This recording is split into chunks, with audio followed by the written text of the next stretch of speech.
Assalamualaikum warahmatullahi wabarakatuh. Selamat pagi Bapak dosen dan teman-teman semuanya. Perkenalkan, nama saya Abelia Putri dari kelas MJ 204 dengan NIM 250201010354. Pada kesempatan kali ini saya akan mempresentasikan tugas ujian akhir semester mata kuliah Ekonomi Makro dengan topik perekonomian Indonesia berdasarkan data April 2021.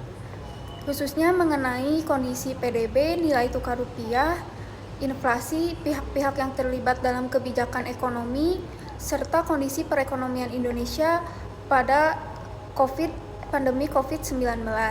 Pembahasan ini merupakan kelanjutan dari tugas sebelumnya, sehingga saya akan mencoba menjelaskan data yang ada dalam infografis secara lebih sederhana dan menghubungkannya dengan kondisi perekonomian Indonesia pada saat itu. Sebelum masuk ke pembahasan, saya akan menjelaskan terlebih dahulu gambaran umum kondisi perekonomian Indonesia pada tahun 2021. Pada tahun 2021, Indonesia berada dalam kondisi pemulihan ekonomi akibat pandemi COVID-19. Pandemi memberi dampak yang cukup besar terhadap berbagai aktivitas ekonomi. Pembatasan aktivitas masyarakat menyebabkan kegiatan produksi, konsumsi, perdagangan, dan investasi mengalami tekanan. Namun, memasuki tahun 2021, mulai terlihat adanya tanda-tanda pemulihan. Berdasarkan infografis yang saya gunakan, pada triwulan 1 tahun 2021, pertumbuhan ekonomi Indonesia tercatat sebesar minus 0,74% secara year on year atau YoY. Angka tersebut sebenarnya masih menunjukkan bahwa perekonomian mengalami kontraksi.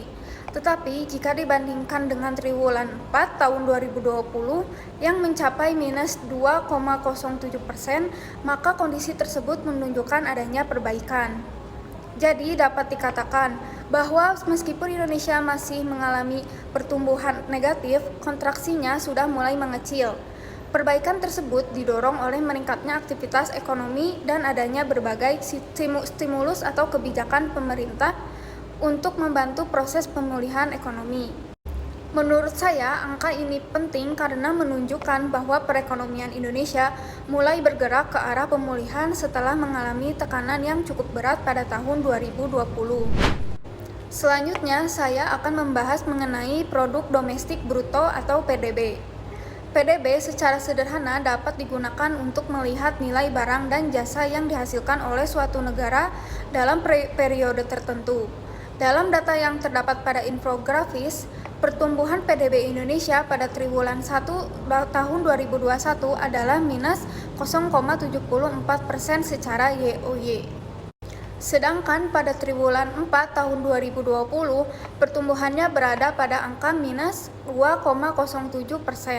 Kalau kita bandingkan kedua angka tersebut, terlihat bahwa kontraksi ekonomi pada triwulan 1 2021 sudah lebih kecil. Artinya, walaupun ekonomi belum sepenuhnya kembali tumbuh positif, terdapat tanda bahwa aktivitas ekonomi mulai membaik.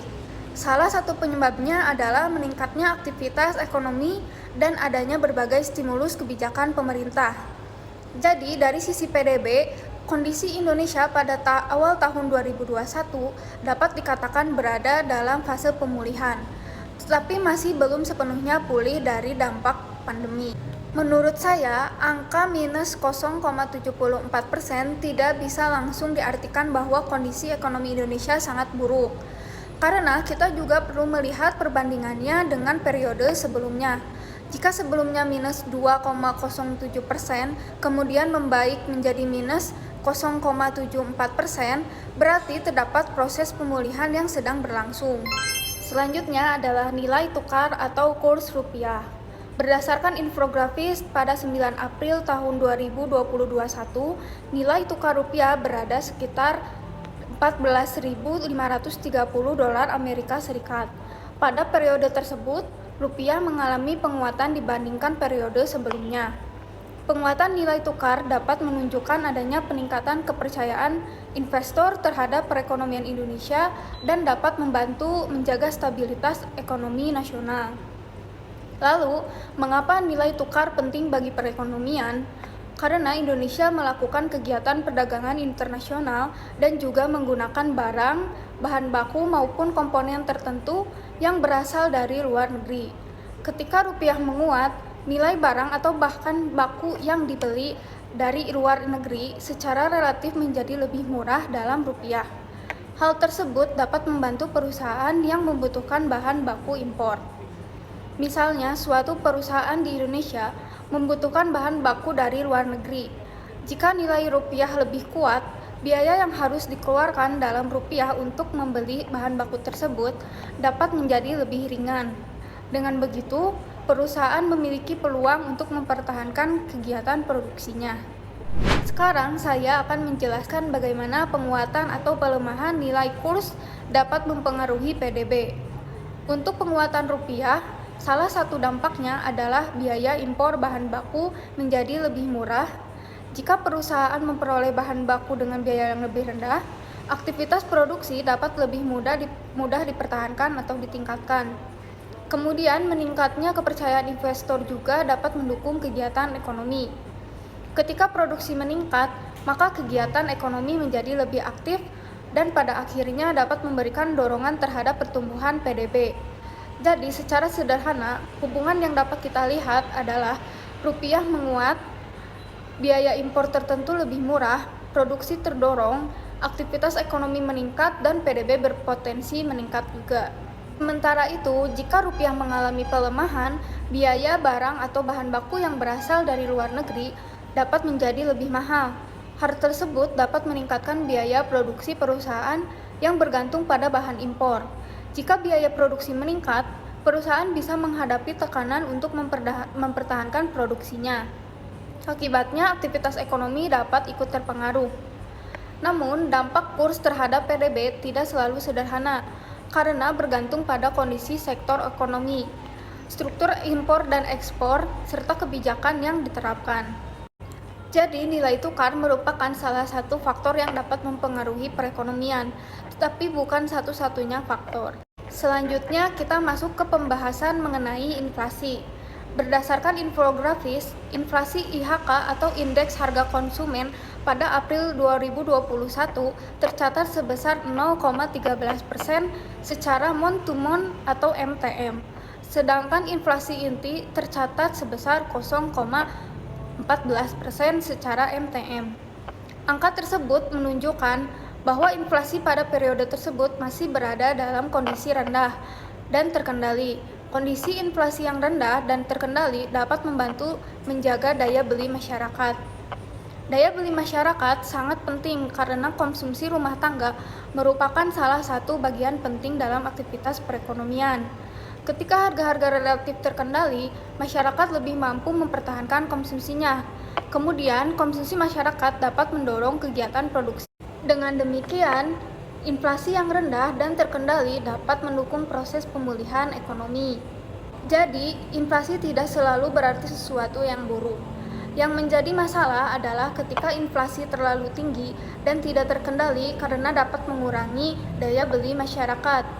Dalam data April 2021 yang saya gunakan, inflasi masih rendah dan terkendali. Selanjutnya, bagaimana inflasi dapat mempengaruhi PDB? Ketika inflasi berada pada tingkat yang rendah dan terkendali, daya beli masyarakat relatif lebih stabil. Jika daya beli stabil, masyarakat dapat tetap melakukan konsumsi. Ketika konsumsi meningkat atau tetap terjaga, produsen akan memiliki permintaan terhadap barang dan jasa. Produsen kemudian dapat mempertahankan atau meningkatkan kegiatan produksinya. Peningkatan aktivitas produksi tersebut pada akhirnya dapat mendukung pertumbuhan PDB. Jadi, berdasarkan infografis saya, hubungan sederhananya adalah inflasi rendah dan terkendali, kemudian daya beli masyarakat terjaga, konsumsi meningkat, produksi terdorong, investasi tergorong, PDB dapat meningkat. Tetapi kita juga harus melihat kondisi secara keseluruhannya. Jika inflasi terlalu tinggi, harga barang dan jasa dapat meningkat secara signifikan dan daya beli masyarakat bisa menurun. Sebaliknya, jika inflasi terlalu rendah dalam kondisi tertentu, hal tersebut juga dapat mencerminkan lemahnya permintaan. Karena itu, kestabilan inflasi menjadi salah satu hal yang penting dalam perekonomian. Selanjutnya, saya akan menjawab pertanyaan dalam soal UAS, yaitu siapa saja pihak yang terlibat dalam penentuan kebijakan ekonomi di Indonesia. Berdasarkan infografis, terdapat beberapa pihak utama. Pertama, pemerintah melalui Kementerian Keuangan. Pemerintah memiliki peran dalam menentukan kebijakan fiskal. Contohnya adalah kebijakan mengenai pajak, belanja negara, dan subsidi. Kebijakan tersebut dapat digunakan untuk mempengaruhi kegiatan ekonomi dan membantu masyarakat maupun dunia usaha ketika perekonomian mengalami tekanan. Yang kedua, Bank Indonesia. Bank Indonesia memiliki peran dalam kebijakan moneter. Dalam infografis, perannya berkaitan dengan suku bunga, pengendalian inflasi, dan stabilitas nilai tukar rupiah. Kebijakan moneter tersebut sangat penting dalam menjaga kestabilan ekonomi. Yang ketiga, Otoritas Jasa Keuangan atau OJK.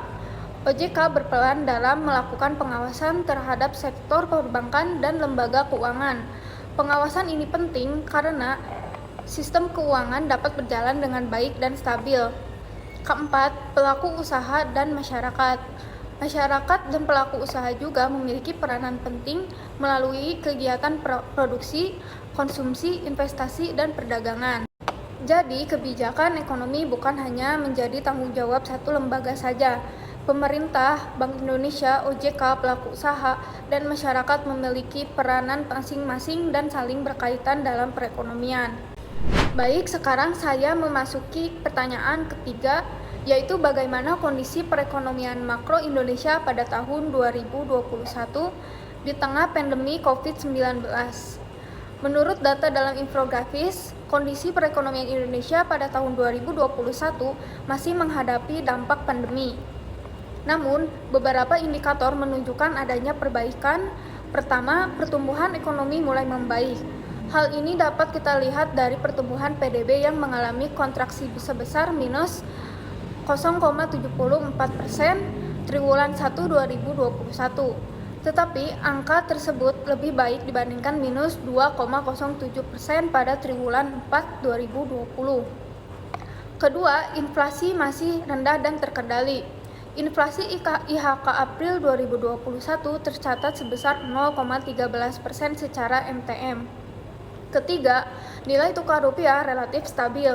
Pada 9 April 2021, rupiah berada di sekitar 14.530 per dolar AS dan mengalami penguatan dibandingkan periode sebelumnya. Yang keempat, aktivitas konsumsi dan investasi mulai mengalami peningkatan. Kelima, kebijakan pemerintah dan Bank Indonesia ikut membantu proses pemulihan ekonomi nasional.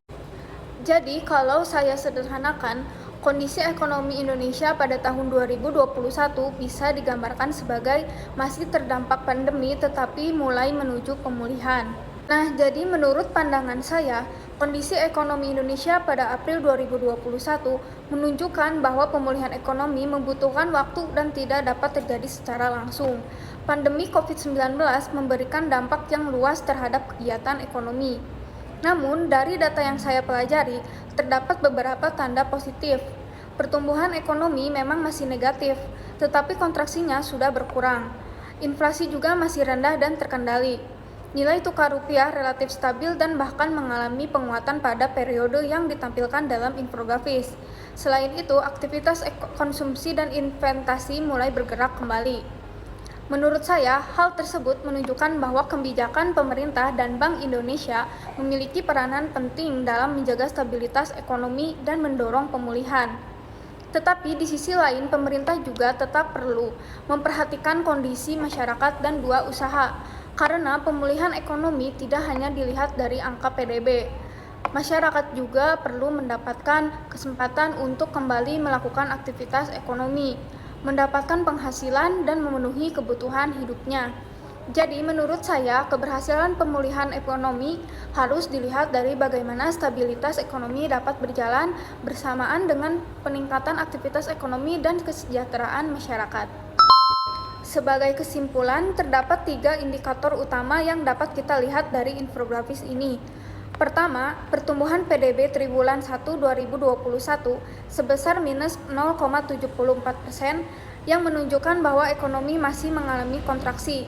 tapi sudah mengalami perbaikan dibandingkan minus 2,07 pada triwulan 4 2020. Yang kedua, nilai tukar rupiah pada 9 April 2021 berada di sekitar 14.530 per dolar AS dan mengalami penguatan dibandingkan periode sebelumnya. Yang ketiga, inflasi IHK pada April 2021 sebesar 0,13% secara MTM yang menunjukkan bahwa inflasi masih rendah dan terkendali. Baik, demikian presentasi saya mengenai perekonomian Indonesia berdasarkan data April 2021 dalam perspektif ekonomi makro. Dalam pembahasan ini, saya dapat memahami bahwa kondisi perekonomian suatu negara tidak dapat dilihat hanya dari satu indikator saja. Menurut saya, hal yang paling penting dari kondisi tersebut adalah bagaimana menjaga stabilitas ekonomi dapat terus terjaga dan pemulihan dapat terus dilanjutkan. Semoga presentasi ini dapat memberikan gambaran mengenai kondisi perekonomian Indonesia pada April tahun 2021 serta bagaimana kebijakan ekonomi berperan dalam proses pemulihan tersebut. Demikian dari saya, terima kasih atas perhatiannya. Wassalamualaikum warahmatullahi wabarakatuh.